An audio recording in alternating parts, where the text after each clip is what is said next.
I am swinging from a 7-story window, throwing parties in a 10-by-7 cell. It's astounding the lengths I'll go to convince the whole damn world I don't need anybody's help. Yeah, I am waving while I drown. Don't bother swimming out to save me, I will only drag you down.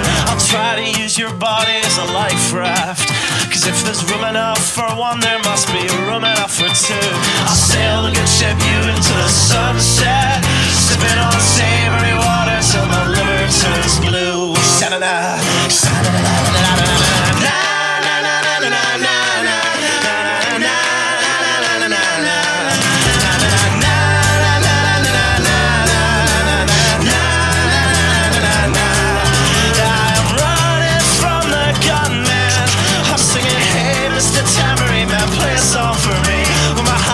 Is broadcast in the evening news. I will be relieved.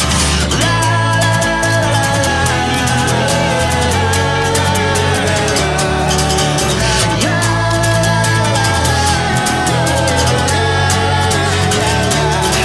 I am waving while I drown. Don't bother swimming out to save me, I will only drag you down. I'm waving while I drown.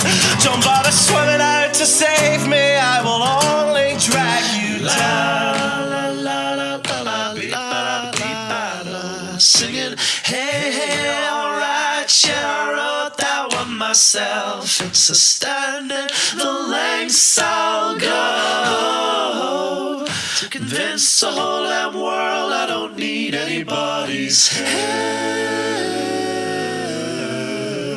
Fuck. All right, put down your pens, put down your pencils, step away from the keyboards and get ready for this week's episode of Writer's Block.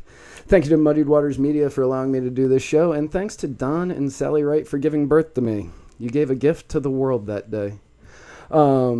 Also, remember, you can follow us online at muddiedwatersofreedom.com, on Facebook at facebook.com/muddiedwatersofreedom, on Twitter at muddied_waters, or at muddiedwatersofreedom on Instagram, where we have been just blowing it up with wonderful memes for you to steal and share, as I've seen many of you doing already. So thank you for that. I am going to thank Low Tide in just a second, but I want to introduce our guests because I have people in the studio. And our guests are Miles Manis and Nate, I forgot your last name, Fosness. And Nate Fosness here from Operation Regroup, who are regulars at Low Tide Kava Bar. So thanks to Low Tide and thanks to Justin. Cheers.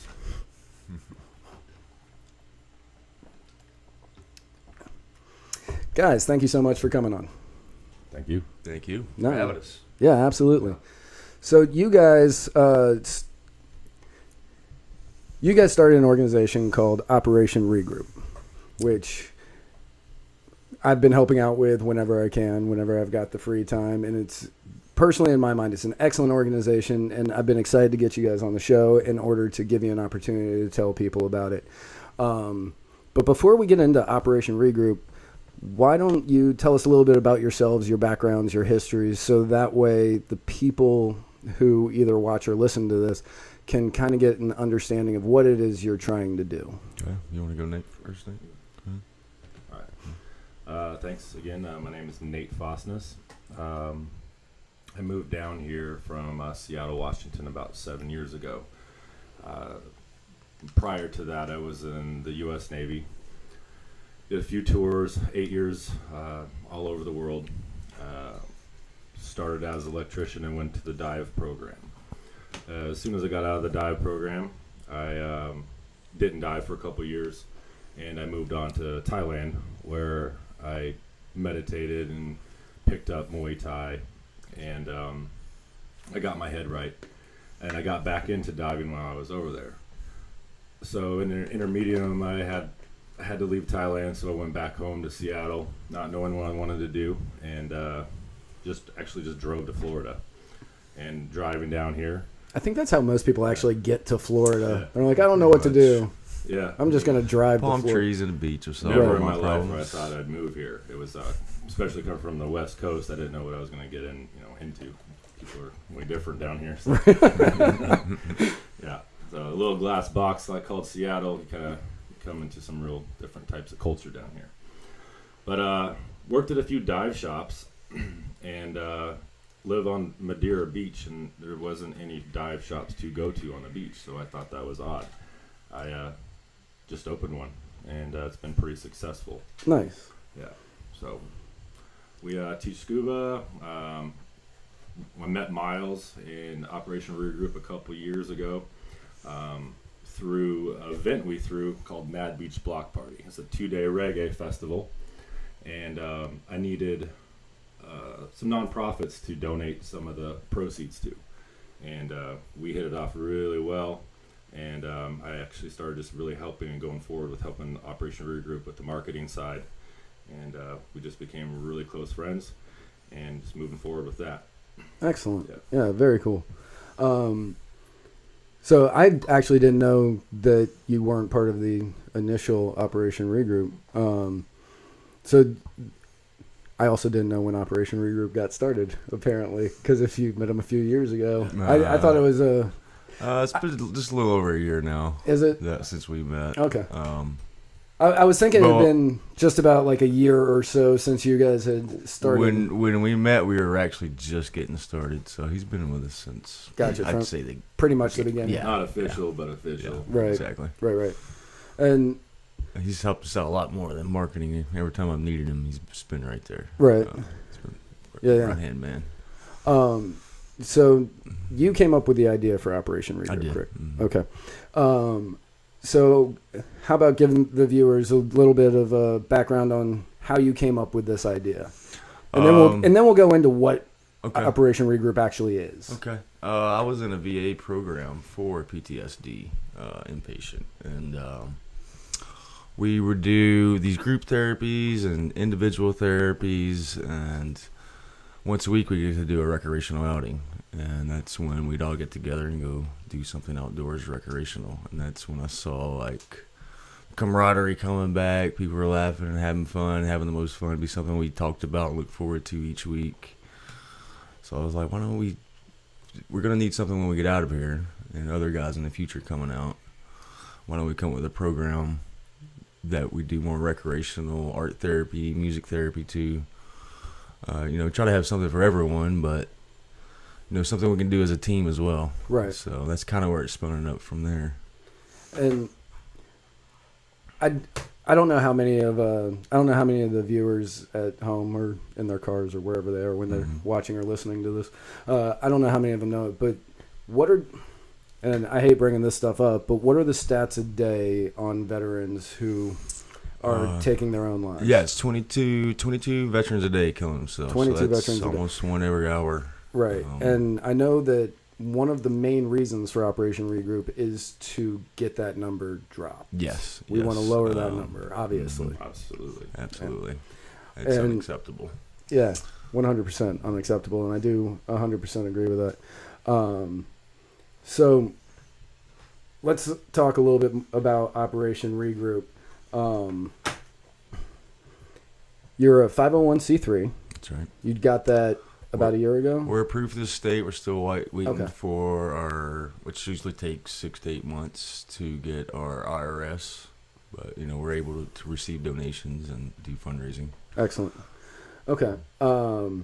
So I know that one of the missions of Operation Regroup is, or one of the slogans, I guess would be a better way to put it, is Veterans Empowering Youth. Yes, we're also looking to do mentor at-risk youth in these recreational outings. One, I think it gives the vet a little bit higher purpose, keeps the vet accountable, and obviously the youth today just needs. A lot of youth don't have male role models. I mean, you take every one of these school shootings. One thing every one of them has in common is none of them have a male role model, Right. or a positive male figure. Right. Right, which is something that I've brought up on a couple of times not on the Wrighters block, but on Muddied Waters of Freedom. I've seen that. We've talked about how the people who have school shootings typically, I think it's like 98%. I can't remember the number off the top of my head. Don't have a positive male father figure in their life. And while I am for, people living whichever life that makes them happy, at the same time, I think that there is guidance that needs to be given to our children. I agree. So you're a group of veterans. You go out and you team up with underprivileged youth or troubled, or depends on the case. We just like to say at-risk youth. Okay, at-risk. All right. You I wasn't really sure the most phrasing on it. youth seems to be at risk these days. Right. Some of the cool things is just You're gonna need some of the cool things that we are doing is taking we're at infant stages. We're taking the youth, some of these kids out, mentees out to these barrier islands, and we're building teepees, show them how to build a fire, show them how to pitch a tent correctly, just some simple skills that we might take for granted that maybe their parents didn't teach. And these kids are just bragging about their time that they've had with us. Yeah. That's school. No, that's awesome. Yeah. That's very cool. Go ahead. Yeah, we've done some workshops where we're building stuff and, teach them how to run a drill, bang a hammer out. One kid in particular I've been working with for about a year now.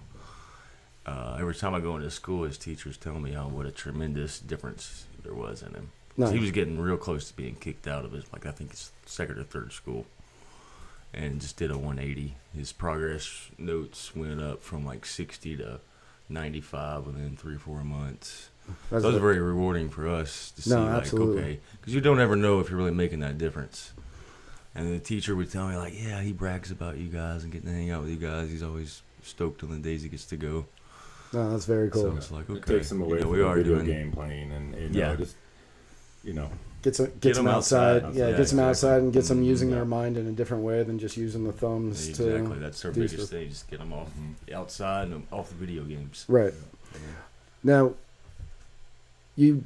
I don't know if you still have this partnership. You may still have this partnership, but you were working with another nonprofit in Gulfport. I don't know if they're still there, which is the only reason. Project Free? Yeah, that's the one. Yes. We did a joint project together. Right. You did the canoe thing. Yes, we did the canoe thing. And I'll have to give them most of the credit. Okay. They were a lot more artistic than any of us vets, so they did all the cool stuff. We were more finger painting. Right. But we were still getting engaged, and right. The purpose of it was it was done. We made that happen. And so the day before I left for Alaska, okay, I think it was the day I made you come over. You and paint did, something. yeah. You made me come over and paint the canoe. I was yeah. rushing all around trying to get all the crap done that I needed to get done for Alaska.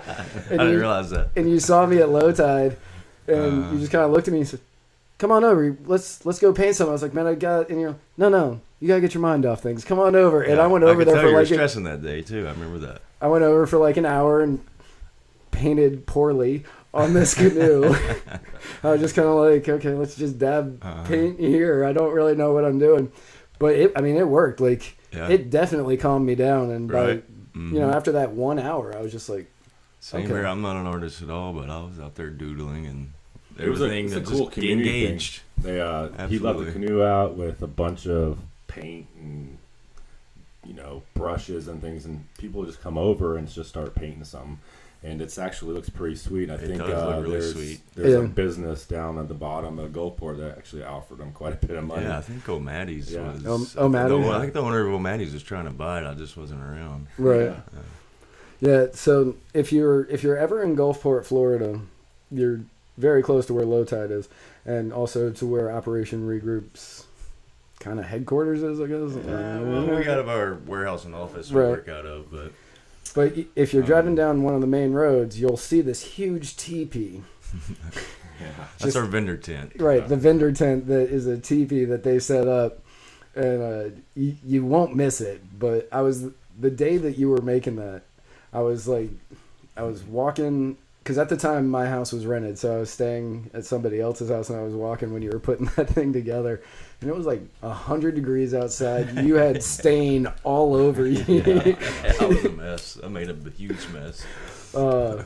But I mean, that tent like just draws people to it. It does. People love it. Yeah, it's been. I was sitting on my porch. People don't see me on my porch for some reason. It's kind of odd. And I'll just see them and I'll hear what they're saying. And sometimes I'll go engage them, like if I think they're really interested, if there's some kids out there. One thing I like about Gulfport is we have this giant teepee sitting out on the sidewalk, and no one shuts it down. So it's kind of cool. It actually gives a little bit of life to. Nothing but love and support since we got to Gulfport. Right. I mean, just one thing after the next. It's been great.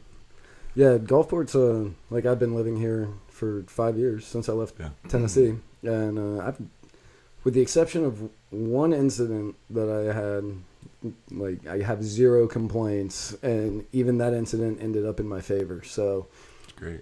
Even in that case, I can't really complain because I won. Yeah, funny story with that TP. The first time we set it up was at Madeira Block Party, the one he put together. Because I wanted to do something different. I was like, this is our first big thing. I was like, I don't want to show up with the generic Walmart pop-up tent and look like every other vendor out there. So I was brainstorming for about a week, and I've always liked cutting down bamboo and doing things with it. And it just hit me. I was like, I'll do a teepee. And it worked out. People loved it. Like, no doubt we had the coolest vending tent. Everyone told us that. But after that, we started getting requests. Hey, we want your teepee. We want your teepee. So we trademarked ourselves. Now, everywhere we go, we have to carry this 25-foot worth of bamboo and load it up, spread it out. It takes a minute to set this up, you know. Right. It took you a while. And I can't retreat back to the pop-up now. I got to do the teepee. Right, you always have to do the teepee now. Once you start giving something, you can't take it away from them.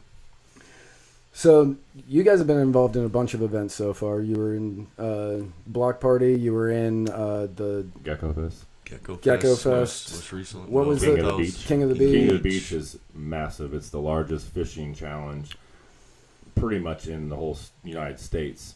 People from all over come over here, and it's a non-profit as well.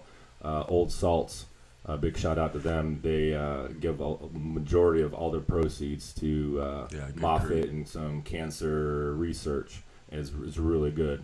And they Open Arms brought in Miles and Operation Regroup and donated all of the funds that were there was a raffle for a bunch of fishing poles for kids. They gave all the money right to Operation Regroup. American Legion was part of that too. Oh, that's very cool. Yeah, I didn't know that. Like, I knew King of the Beach was like the largest fishing competition in the world or whatever, but I didn't know that it was a non-profit. Complete non-profit. Yeah, and I just thought it was something that Madeira Beach did to kind of bolster community and tourism. Yeah. So that's actually very cool to hear as well. Yeah, we're looking forward to working with those guys more. Actually, the weekend of November Veterans 10th Day. and 11th. Yeah, 10th and 11th. They'll be set up again there in Madeira. Yeah. So we plan to be there. Excellent. Very cool. Looking forward to that. So as far as, like, I know that, so you've got King of the Beach coming, Gecko Fest, which was amazing. It was great. That's probably one of the funnest festivals we've done. If you've been paying attention to the Muddied Waters channel for a while, you may have seen a pop-up live video that I did with Miles from Gecko Fest, teasing this episode, which I was finally glad to get him into the studio. Our schedules, even though people don't think we do a lot, our schedules have not seemed to match up in a long time. So it's great to finally get him. Truth. Yeah. I'm trying to do this for 2 months, 3 months. I think, longer. Maybe longer. Yeah. I think it was before I left for Alaska was when we first started talking about it. So yeah, I'm finally glad to get you in. But that was a fun day. Like, it was a hot day. It was. And it was a long day. But it was a lot of fun.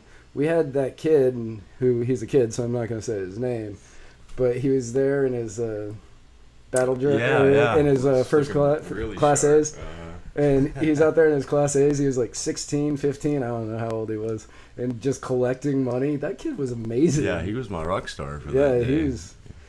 He was out there working it. Yeah, and it seemed like even in a community as liberal as Gulfport, and the people who are coming to Gecko Fest are going to be kind of more, in my mind anyway, probably more on the liberal side. Yeah, you would think of the spectrum.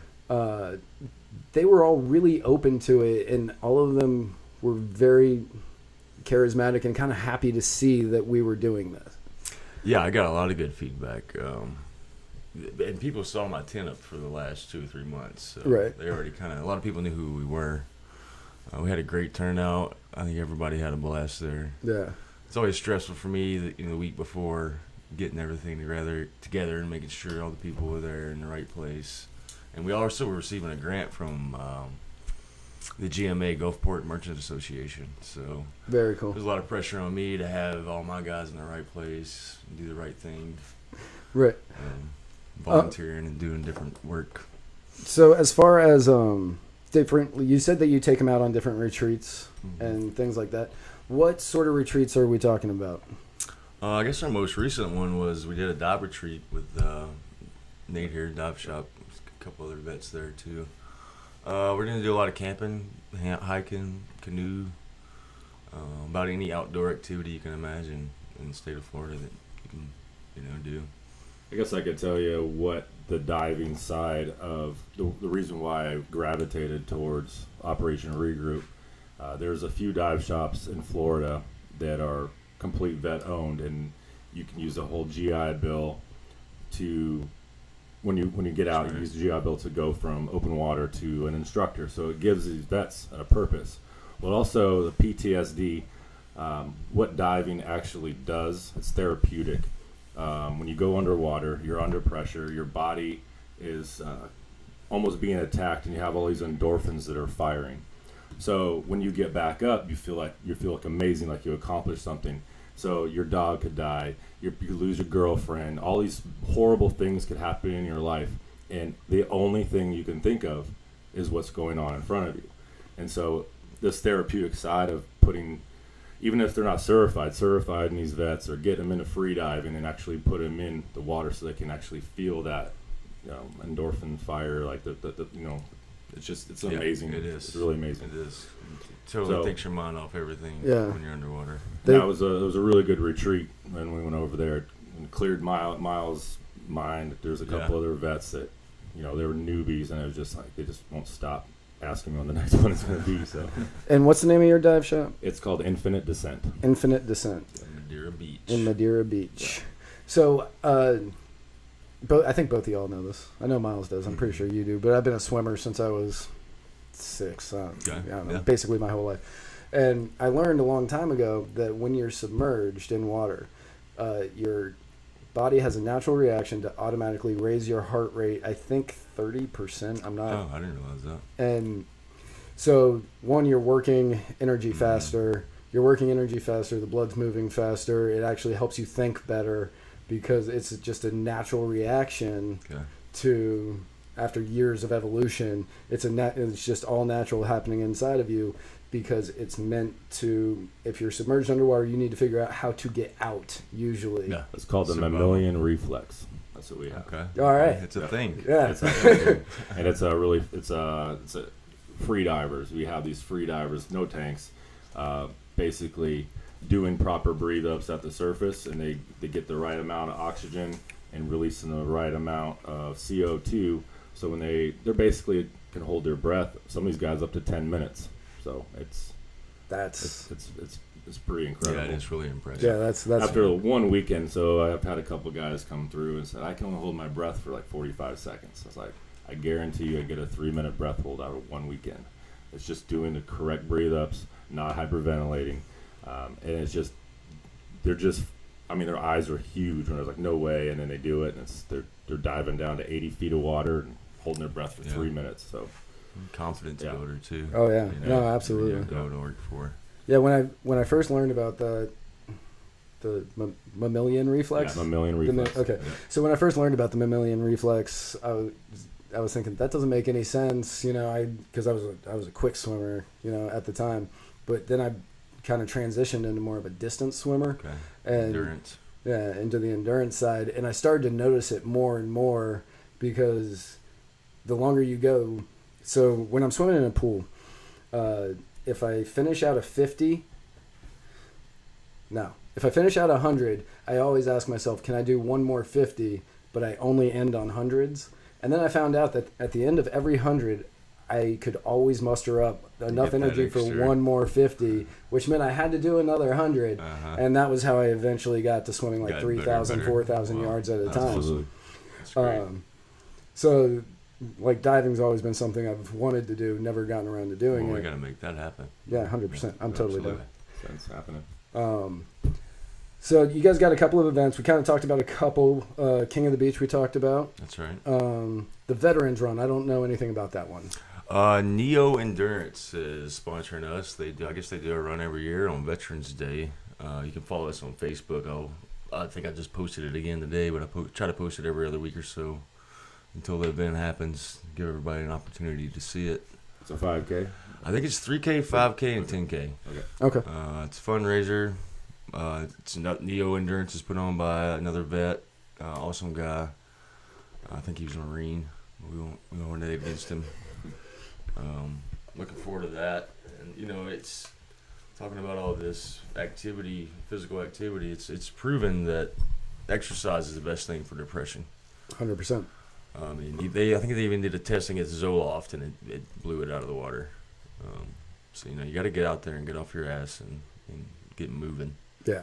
Get the blood flowing. It's too easy to isolate. A lot of vets want to isolate. They want to sit on that bar stool all day and drink their sorrows away, and that just makes things worse. 100%. I spent Yeah, a large portion of my life doing that. So I had a good run myself. yeah. Yeah, I recently in the last year discovered kava and kratom. It's new to me. I very rarely drink, and if I do, Miles kicks my ass and gets me out of the bar. And vice versa. But yeah, it's actually been humbling actually having this new product in my life. Oh yeah. When I first discovered it, when I first discovered kava and kratom, I was a heavy drinker. Like I was pretty much I was at the peak. Like not only was I at the peak, but I was like rounding it where I realized I was making massive mistakes with my life. And my first thought was, I don't want that hippie crap. Yeah. You want me to go hang out at the bar where they're Most spinning vets- fire Most and vets are like that. they're playing with hula hoops and crap like that? No, I'm not going to do that. And then when I finally decided that I needed to stop drinking, it was actually on a bet. Somebody said that they didn't think I could go a month without drinking, and I was like, Okay. I'll win that bet. I'm going to go hang out at that hippie bar. And then after that first month, I felt better. I had more energy. I had lost a ton of weight. Yeah, I And can I just- imagine. like a lot of weight. And I started thinking, maybe this is the right way to go about things now.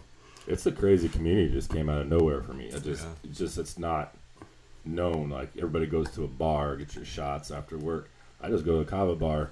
There's just a whole variance of different types of people that go in there. Majority hippies, but it's all It's good. great, I mean, you do get a wide range of people. Like, That's for sure.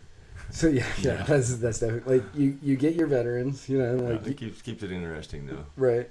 You have your veterans. You have your hippies. You have your SJWs. You've got your business professionals. Yeah. You've got. See, each kava bar's got its own little scene too. That's true, It's yeah. cool about it. It's I think huge. I think pretty much everybody does yoga though. It seems like everybody. Well, Yeah, that's another thing with vets. They make fun of it, and I try to get them into it. Did it really There's start back in St. dates. Peter area? I mean, it's No. just, because I'm from Seattle, Washington, and what a forward-thinking state up there. Marijuana is legal, and there's everything. It's just, like I said, forward-thinking, but there's not a single kava bar. And I go up there, I can't find it. Down in St. Pete, you like Starbucks. They're everywhere. we have more kava bars than Starbucks in St. Pete. Yeah, we are the capital. We Or Austin, Texas. we're not where it began, but we have the most kava bars per capita. Okay, I knew it was something like that. Where it began was in. I am blanking on where that is. Boca Raton. In Boca Raton, Florida. Okay. Someone discovered it and then moved it to Florida I mean, alone. this Yeah, is, so I mean Hawaii, like it started in Fiji and Vanuatu, obviously, Yeah. and then Hawaii can grow it, so they had kava bars That's there. the first place I tried And it. then Jeff Bowman brought it to Florida. Okay. And that was the first kava bar opened in the continental United States. Oh, in Boca? Yeah, it was in Boca. Gotcha. And it grew from there. And he opened up a kava bar here in St. Pete, and from that one spun off Low Tide, and then Mad Hatter's opened, then Muddy So Water, on and then so forth. Grassroots, and I could probably name all of them if I was gonna say tried. there's But a few more. yeah, well, actually, I don't think I can name all of them now. I haven't even been to all of them. Yeah, when I was New in one the just opened up, Ohana. Ohana, yeah, Ohana that's a just good opened one. up. Yep. When I first started going to Cabo Bar, I started bringing more and more vets over. They were all skeptical of it first, but these are guys getting off alcohol, opiates. You know, I'd come in with dozens of them, Right. and they all loved it, and it was great. It was cool, sober atmosphere. You know, it's just a totally different scene than any bar life. You know, I don't think I've ever seen a fist fight, in a Cabo Bar, where you're bound to see one at least every other night. They just in need to other bring the bar. price down. True that. I mean, if people are willing to pay. Yeah, exactly. But it's definitely helped out a lot of my vet friends, you know. Coming from a heavy drinking background, when I moved down here to Florida, that only got worse when I got here. Because when I left Tennessee, part of the reason was I was drinking too much, and I figured, Nashville's a drinking state. oh yeah, And Florida's a drinking state. yeah, Yeah. Nashville's Day a drinkers. drinking town with a There's music so many problem. Day drinkers. Yeah. And when I came down here, I was like, okay, I'm going to cut back on my drinking, kind of get everything settled. But I didn't have a job when I got here, which meant day drinking, which that just turned into a lot more drinking, which turned into more problems. And It's usually how it works. so now I see people from the bars that I used to hang out at. Now they're coming to the kava bars, and I'm starting to see them there, and they're saying stuff like, "Man, I wish I had done this earlier because yeah. this has actually been a huge help." Absolutely. And you know, I credit Low Tide a lot to that. Also, it really helped out that I think it was in my first week there, I was working on a campaign for a guy running for office here in Florida, and somebody wanted us to write an article on kava and kratom. And I said, well, I just started hanging out at this place. So I was interviewing one of the bartenders about stuff while I was hanging out. And I credited Low Tide. And I credited Low Tide, and I credited the bartenders that helped me out with the article. And I was like, this is where I got the information from. If you have more questions, come to Low Tide, ask them, they can help you. And because of that, I didn't have to pay for a week, which, you know how expensive this stuff is. That was a huge help. That's big. Yeah, Yeah. especially if you're drinking it every day. Yeah. So that pretty much sealed it for me on, I love this bar. This is a great well, bar. the staff there is great. Oh yeah, staff And the there's owner, fantastic. Sean's great. I mean, Hey, let's not go too far, Yeah, giving yeah, Sean that's too great. much credit. what I was gonna say is Fair like, enough. how many intelligent conversations do you have in a regular bar compared to a kava bar? I mean, Right. True. it's- Yeah, and you I actually feel go, like there's more connections when you're going out and you're Yeah. letting you let your hair down after work and you're sitting and you actually have some seriously good conversations. Right. yeah, and you actually go do the stuff you're talking about the next day. Yeah.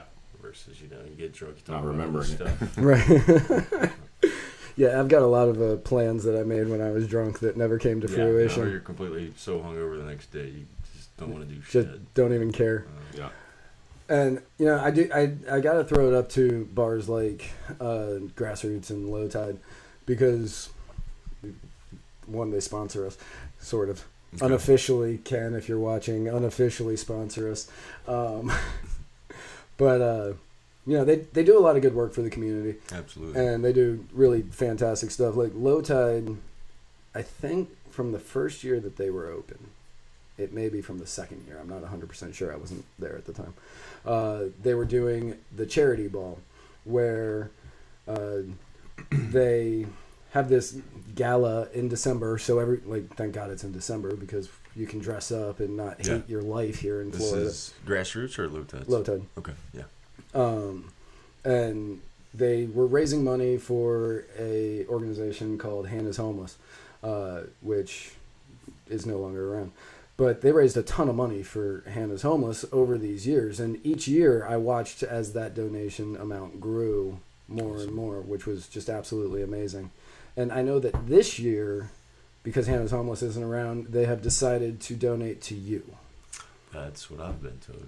We're looking forward to that. I have said that on like 4 different podcasts now. So if that's not the plan, Sean better do it anyway. He's got to do it now.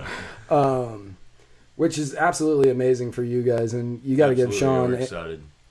Yeah, you got to give Sean and Low Tide and everybody there a lot of credit for. Yeah, that's already our community kind of to begin with. We got nothing but support from these guys. So they were telling me that's going to be the biggest one they've done yet. And yeah, we plan to help them make that happen as well. So. Excellent. There's another nonprofit you work with, Birds of Prey. You got to give those guys credit too. Yeah, the Narrows, they always come out. Birds of Prey, they allow vets to come out and hold these birds of prey and take them on walks. It's the bird can read your anxiety levels and kind of tell where you're at, so it's kind of therapy in itself. The mic can read your volume. Yeah, sorry. But it's therapy in itself, getting to hold these magnificent birds. It's just like if your heart rate starts to get up, then they get all uncomfortable. So you're kind of forced to kind of think about keeping your heart rate down and keeping your anxiety down. Really? And then the birds will be calm. It's something about holding this eagle to rip your face off, and he's like just chilling on you, totally feeding off your energy. And you're like, that's pretty cool. Yeah, it is. But the guy that runs it's old school Vietnam vet, Patrick. Awesome dude. Always happy to have any vets out there. Oh yeah, no, absolutely. I totally forgot where I was going to go. I didn't know you were working with a different nonprofit. Yeah, I take Veterans Art Center Tampa Bay. We're working with those guys too. Okay. Got an amazing art gallery. Get a lot of guys tuned into art therapy specifically. Very cool.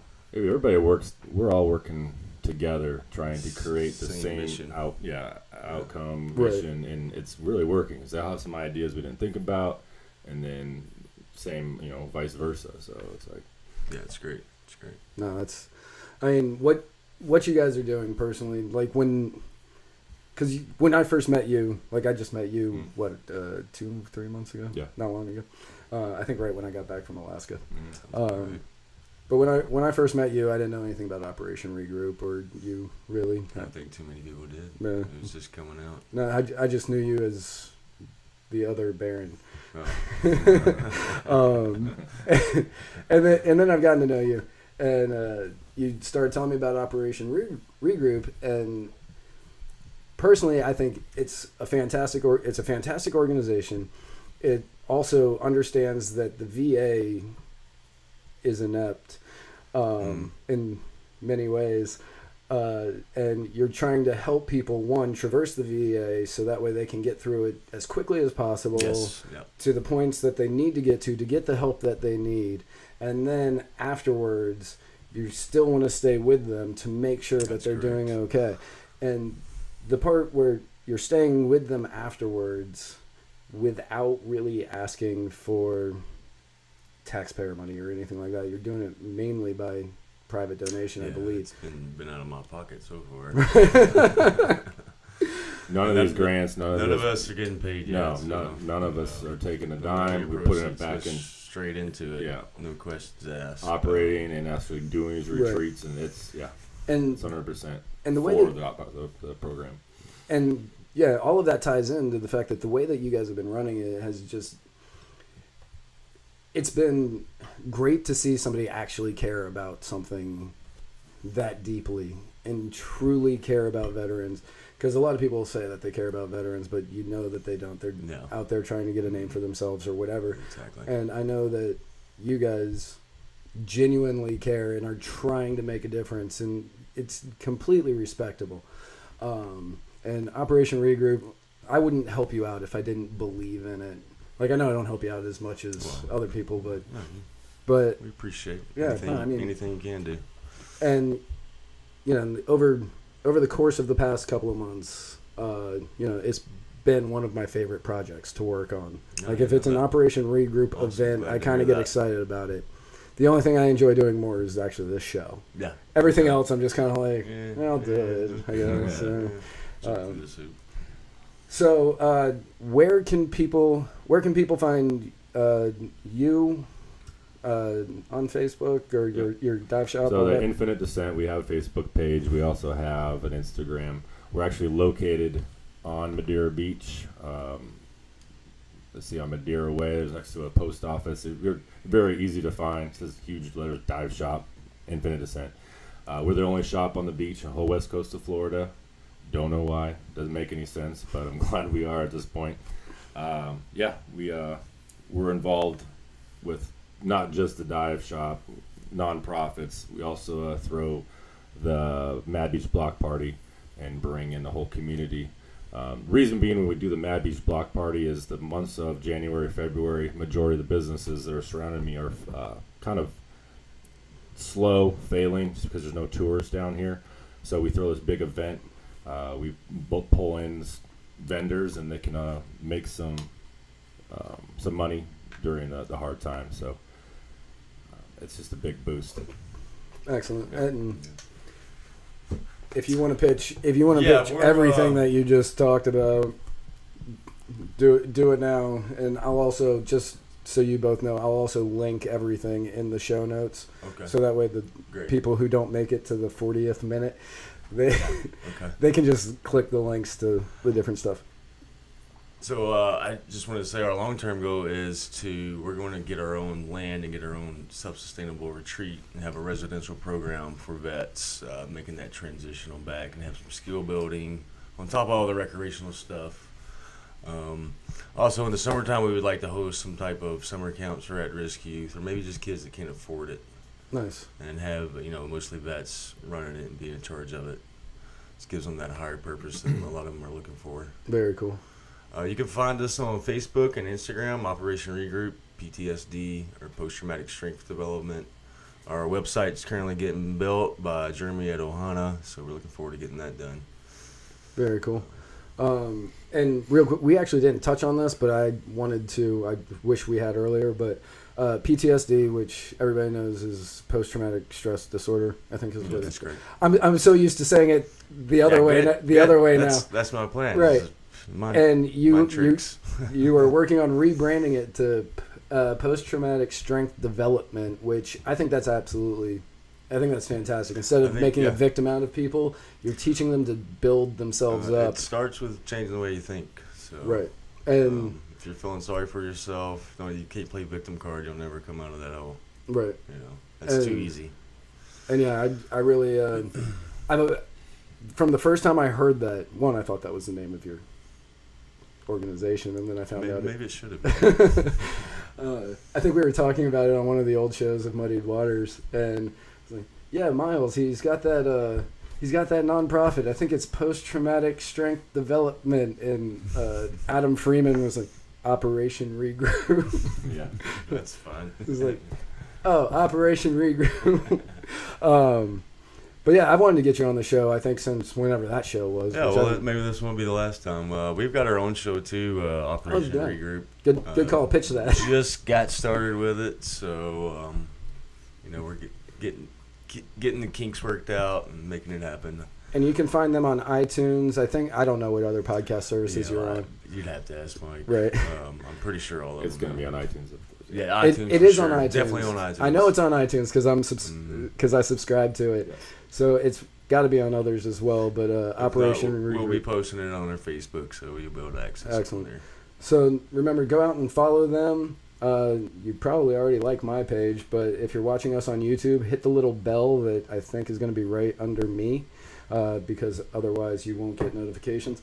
And thank you all so much for watching. Thank you all so much for listening. Thank you. Thank you. Thank you, brother. Thank you guys for coming in. I really do appreciate it. Anytime you guys want to come on, you are always welcome. If you want to talk about any events, anything. Okay. Great.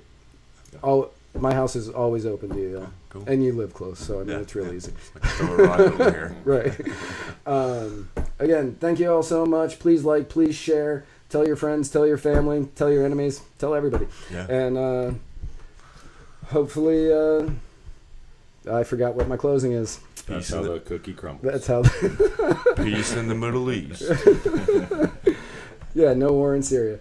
All right. Thank you all so much. Appreciate it. Bye.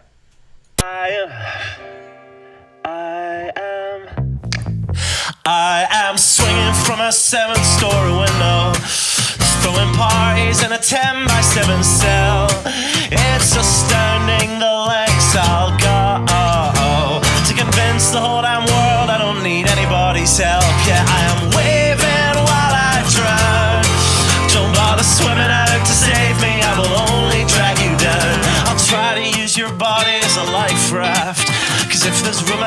for one, there must be room enough for two. I'll sail the good ship you into the sunset, sipping on savory water till my liver turns blue. Sha-na-na, sha-na-na-na-na-na-na-na.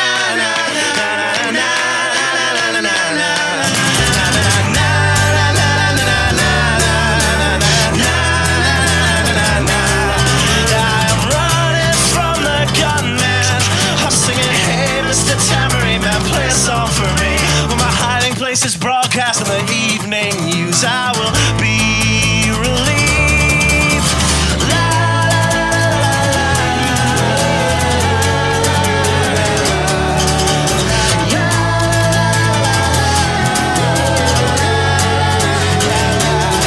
I am waving while I drown. Don't bother swimming out to save me, I will only drag you down. I'm waving while I drown. Don't bother swimming out to save me, I will only drag you down. La, la, la, la, la, la, la, singing, hey, hey, alright, yeah, I wrote that one myself. It's astounding the lengths I'll go to convince the whole damn world I don't need anybody's help.